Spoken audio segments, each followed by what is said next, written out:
Hello friends, my name is Kajal और आप सभी का स्वागत है मेरे चैनल पर।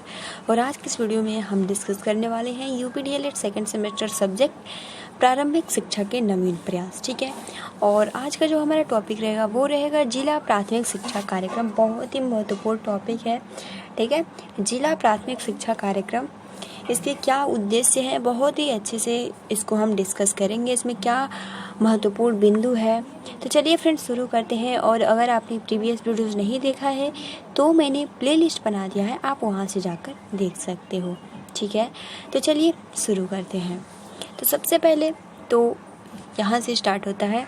ठीक है, कि संशोधित राष्ट्रीय शिक्षा नीति 1992 के अनुसरण में शिक्षा को सर्वसुलभ बनाने के उद्देश्य से जिला प्राथमिक शिक्षा कार्यक्रम यानी 1994 में इसको शुरू किया गया। तो देखिए, सबसे फर्स्ट जो प्रश्न यही बन सकता है कि किसके लिए ये जो जिला प्राथमिक शिक्षा कार्यक्रम बनाया गया। ठीक है, यहाँ कार्यक्रम रहेगा।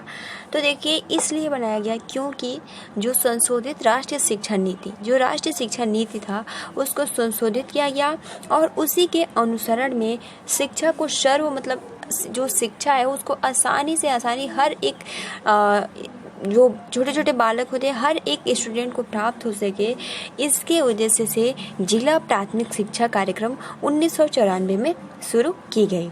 ठीक है, और सेकंड प्रश्न ये बन सकता है कि जिला प्राथमिक शिक्षा कार्यक्रम कब शुरू किया गया। तो 1994 में शुरू किया गया। क्लियर। अब देखिए, इस कार्यक्रम को विश्व बैंक की वित्तीय सहायता प्राप्त हुई है। देखिए, ये भी बहुत ही महत्वपूर्ण पॉइंट्स है। जो ये जिला प्राथमिक शिक्षा कार्यक्रम है इसको विश्व बैंक से वित्तीय सहायता प्राप्त हुई है। प्लस इसे DPEP का लक्ष्य सभी को दिलाना, मतलब कि बच्चों को स्कूलों में बनाए रखना, शिक्षा के स्तर में सुधार करना तथा समाज के विभिन्न वर्गों में असमानता कम करके साथ साथ काम करना। यानी सिंपल इसका जो लक्ष्य यही था कि आप देख सकते हो DPEP, इसको शॉर्ट फॉर्म में ही बोलते हैं, जिला प्राथमिक शिक्षा कार्यक्रम। ठीक है, तो यहाँ पे यही था, इसका लक्ष्य यही था कि सभी बच्चों को स्कूलों में बनाए रखना, शिक्षा के स्तर में सुधार करना तथा समाज के विभिन्न वर्गों में असमानता कम करके साथ साथ काम करना था। ठीक है, ये भी पॉइंट्स क्लियर हो गया। अब यह कार्यक्रम जनपद विशेष कार्यक्रम था। जनपद की विशेषताओं को ध्यान में रखते हुए 5 वर्षों का अपना लक्ष्य तय करना एवं उनको वार्षिक कार्य योजना एवं बजट से प्रत्येक वर्ष का लक्ष्य निर्धारित करना जिला प्राथमिक शिक्षा कार्यक्रम की विशेषताएं थी। क्लियर। अब देखिए, इसके बाद कह रहा है कि शिक्षा के सार्वभौमिकरण के जो उद्देश्य से जनपदों में विशेष आवश्यकताओं पर बल दिया गया और इस कार्यक्रम में प्रशिक्षण, सामुदायिक सहभागिता, बालिका शिक्षा, वैकल्पिक शिक्षा पर विशेष बल दिया गया। इन 5 क्षेत्रों में जिला समन्वयकों की नियुक्ति भी की गई। इस कार्यक्रम के प्राथमिक स्तर में शिक्षा के सार्वभौमिकरण की दिशा में सफलता प्राप्त हुई। तो जिनका मतलब जो उद्देश्य था उनमें उनको सफलता मिली, क्योंकि जो इनका उद्देश्य यही था कि शिक्षा हर एक स्टूडेंट को, हर एक नागरिक को मिल सके। ठीक है, तो जो इनका ये लक्ष्य था ये इनको सफलता इसमें प्राप्त हुआ, पूरा हुआ इनका लक्ष्य। ठीक है, अब देखिए इसमें कुछ इम्पोर्टेंट पॉइंट्स कि प्रमुख शिक्षण बिंदु, जिला प्राथमिक शिक्षा कार्यक्रम के उद्देश्य, विभिन्न चरणों में इस कार्यक्रम का क्रियान्वयन और इस कार्यक्रम के सफल संचालन हेतु अपनाई गई प्रमुख रणनीतियाँ, क्योंकि उनका जो लक्ष्य था वो पूरा हो गया। अब देखिए, इसमें जिला प्राथमिक शिक्षा कार्यक्रम 3 चरणों में संपादित हुआ। सबसे मेन इम्पोर्टेंट है। ठीक है, जो जिला प्राथमिक शिक्षा कार्यक्रम है इसको 3 चरणों में संपादित किया गया। प्रथम चरण में देश के 7 राज्यों और 42 जनपदों में संचालित किया गया। ठीक है, जो प्रथम चरण था, क्योंकि आप सभी को पता है कि जो जिला प्राथमिक शिक्षा कार्यक्रम है इसके 3 चरण है। ये बहुत ही महत्वपूर्ण प्रश्न बन सकता है। तो जो जिला प्राथमिक शिक्षा कार्यक्रम है इसके 3 चरण है। अब उसमें जो फर्स्ट सबसे है प्रथम चरण, उसमें 7 राज्य और 42 डिस्ट्रिक्ट यानी जनपद है, 42 जनपद संचालित किए गए, जिसमें संबंधित राज्य है मध्य प्रदेश। ठीक है, 7 राज्य है तो उनका नाम भी देख लीजिए। मध्य प्रदेश, असम, हरियाणा, महाराष्ट्र, कर्नाटक, तमिलनाडु तथा केरल। ठीक, ये आप काउंट करिए 1 2 3 4 5 6 7। तो आप यहाँ देख सकते हो जो प्रथम चरण था उसमें 7 राज्य थे और 42 जनपद थे, ठीक है, जिसमें मध्य प्रदेश, असम, हरियाणा, महाराष्ट्र, कर्नाटक, तमिलनाडु तथा केरल आ जाता है। अब देखिए जिला प्राथमिक शिक्षा का जो द्वितीय चरण था उसमें अपना उत्तर प्रदेश था। उत्तर प्रदेश तथा कार्यक्रम में पहले से भाग ले रहे 7 राज्यों के 50-60 जनपदों में कार्यक्रम का विस्तार किया गया। मतलब कि जो द्वितीय चरण था इसमें उत्तर प्रदेश प्लस जो पहले से ही राज्य जैसे कि मध्य प्रदेश, असम, हरियाणा, इसको भी इसमें ऐड कर दिया गया और इसमें 50-60 जनपदों के कार्यक्रम का विस्तार किया गया। इसके अतिरिक्त 3 नए राज्यों को गुजरात, हिमाचल प्रदेश और उड़ीसा कार्यक्रम का विस्तार हो गया। ठीक है, तो ये इम्पोर्टेंट पॉइंट्स है जो यहाँ ये वाला पॉइंट है ना, यहाँ से कितने जो जिला प्राथमिक शिक्षा कार्यक्रम था 3 चरण में विभाजित था। प्रथम जो चरण था उसमें 7 राज्य थे, 42 जनपद थे, ठीक है। द्वितीय चरण में अपना उत्तर प्रदेश, फिर जो पहले से ही राज्य था उसको ऐड कर दिया गया। फिर जो थर्ड आपका चरण था उसमें आपके 3 गुजरात, हिमाचल प्रदेश और उड़ीसा भी इस कार्यक्रम में शामिल हो गए और उनका भी विस्तार हो गया। क्लियर। अब देखिए इस परियोजना कार्यक्रम में आच्छादित, ठीक, मतलब आच्छादित राज्यों में प्राथमिक शिक्षा के सुव्यवस्थित विकास के लिए राज्य, जनपद तथा विकास खंड स्तर पर प्रबंधकीय व्यवसायिक क्षमता का विकास किया गया। मतलब सिंपल लैंग्वेज में कहें तो जो ये कार्यक्रम था इसमें प्राथमिक और सुव्यवस्थित विकास के लिए मतलब हर एक जो राज्य है, ब्लॉक है, वो अच्छे से विकसित हो सके, इसके लिए इन्होंने जो विकास खंड होता है जिसे हम ब्लॉक भी कहते हैं उनका जैसे प्रबंध यानी व्यवसायिक क्षमता का विकास किया गया। क्लियर।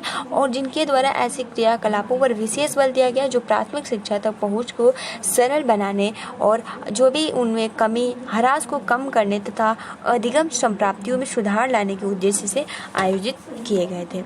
अब देखिए वर्ष 1997 में DPEP, ठीक, DPEP भी बोल सकते हो सिंपल, इसको जिला जो है वो इसको आप सिंपल इसको ऐसे ही बोल सकते हो DPEP। क्लियर। तो देखिए जो आपका ये जो था ये द्वितीय के अंतर्गत उत्तर प्रदेश के 22 जनपदों की पहचान की गई। जो आप सभी को पता है कि द्वितीय चरण में अपना उत्तर प्रदेश आता है। तो यही कह रहा है कि वर्ष 1997 में DPEP द्वितीय के अंतर्गत उत्तर प्रदेश के 22 जनपदों की पहचान की गई और उनका चयन राष्ट्रीय महिला साक्षरता की अपेक्षा निम्न महिला साक्षरता के आधार पर किया गया। और इसमें ये जो जनपद थे आप देख सकते हो 22 जनपद थे। इसमें बरेली, सोनभद्र, ललितपुर, बलरामपुर, JP नगर, संत कबीर नगर, रामपुर, बहराइच, बाराबंकी, श्रावस्ती, फिरोजाबाद, हरदोई, देवरिया, ठीक है, बस्ती, शाहजहांपुर, मुरादाबाद, पीलीभीत, लखीमपुर, गोंडा, सिद्धार्थनगर, महाराजगंज, बदायूं। तो आप देख सकते हो अपने यूपी में इस 22 जनपद को शामिल किया गया था। क्लियर। अब देखिए प्रदेश के सभी के लिए शिक्षा परियोजना तथा DPEP द्वितीय के सकारात्मक परिणामों को देखते हुए DPEP मतलब जो उसका रिजल्ट था वो अच्छा आया था। तो इसके देखते हुए DPU तृतीय शुरुआत की सन 2000 में। तो ये आप डेट भी याद कर लीजिए। जो द्वितीय चरण की शुरुआत हुई वो 1997 में, ठीक है, और तृतीय चरण की जो शुरुआत हुई वो 2000 में की गई थी। अब इसके जो 32 जनपद थे इसमें 22 जनपद थे और इसमें 32 जनपद हो गए। जिसमें आपका जो तृतीय चरण में आता है वो आता है कुशीनगर, प्रतापगढ़, हमीरपुर, महोबा, आजमगढ़, रायबरेली, फैजाबाद, आगरा, बिजनौर, फतेहपुर, मुजफ्फरपुर नगर, मथुरा, एटा, झांसी, मैनपुरी, जालौन, फारुखाबाद, कन्नौज, मऊ, मिर्जापुर, सुल्तानपुर, उन्नाव, गाजीपुर, अंबेडकर नगर, बलिया, बुलंदशहर, गाजियाबाद, मेरठ, गौतम बुद्ध नगर, जौनपुर, बागपत, कानपुर देहात। ठीक है, तो ये पूरे आपके थर्ड चरण में आ जाते हैं। क्लियर। अब देखिए परियोजना के अंतर्गत 3 प्रमुख पक्षों पर विशेष बल दिया गया जो कि बहुत ही इंपॉर्टेंट है। प्रश्न ये आ सकता है कि जो आपका जिला शिक्षा जो कार्यक्रम था, ठीक है, जिला शिक्षा कार्यक्रम, ये इसके अंतर्गत 3 प्रमुख पक्ष पर विशेष बल दिया गया। वो कौन कौन से हैं? तो देखिए इसमें फर्स्ट यही हो जाता है भवन तथा संस्थागत क्षमता का सुदृढ़ीकरण। सेकंड गुणवत्ता में सुधार और संप्राप्ति ह्रास में कमी लाना। थर्ड प्राथमिक शिक्षा तक पहुंच का विस्तार करना। तो पता ही है क्योंकि उन लोगों का उद्देश्य था कि हर एक नागरिक के पास शिक्षा पहुंच सके और शिक्षा को जो भी उसमें ह्रास है, कमी है, उसका सुधार किया जाए। ठीक है। तो इसमें आप देख सकते हो सबसे मेन इम्पोर्टेंट है यहाँ क्या क्या कह रहा है कि इसे भी जाने, मतलब कि DPEP परियोजना के प्रारंभ में परियोजना के समयबद्ध प्रगति का प्रभाव मूल्यांकन तथा अनुश्रवण के लिए फाइनेंस स्टडी, सोशल असेसमेंट जैसे अध्ययन संचालित किए गए हैं। तो सबसे महत्वपूर्ण पॉइंट्स है, कह रहा है कि जब ये परियोजना स्टार्ट हुआ तो परियोजना की समयबद्ध प्रगति का प्रभावी मूल्यांकन तथा अनुसरण के लिए, मतलब इसके मूल्यांकन के लिए फाइनेंस स्टडी, सोशल असेसमेंट जैसे अध्ययन संचालित किए गए कि क्या अच्छी तरीके से जो हमारा परियोजना है, कार्यक्रम है, सही ढंग से हुआ है या नहीं। अब देखिए ये सबसे मेन इम्पोर्टेंट है, जो DPEP के उद्देश्यों के प्राप्ति हेतु प्रमुख रणनीतियाँ अपनाई गई। जब उनकी उद्देश्य लक्ष्य की प्राप्ति हो गई तो कुछ रणनीतियाँ अपनाई गई, जो देख लेते हैं सबसे महत्वपूर्ण है। तो देखिए फर्स्ट जो होता है वो होता है योजना निर्माण तथा क्रियान्वयन में निचले स्तर तक की सहभागिता, मतलब हर एक जो निचले स्तर तक है उसको भी सहभागिता बनाया जाए। सेकंड, बालिका शिक्षा को विशेष महत्व दिया जाए। थर्ड, विद्यालय की प्रभावकारिता बढ़ाने पर बल। फोर्थ, वैकल्पिक शिक्षा का सुदृढ़ीकरण। फिफ्थ, सामुदायिक सहयोग तथा समानता पर बल। और फिफ्थ, अध्यापक दक्षता में वृद्धि।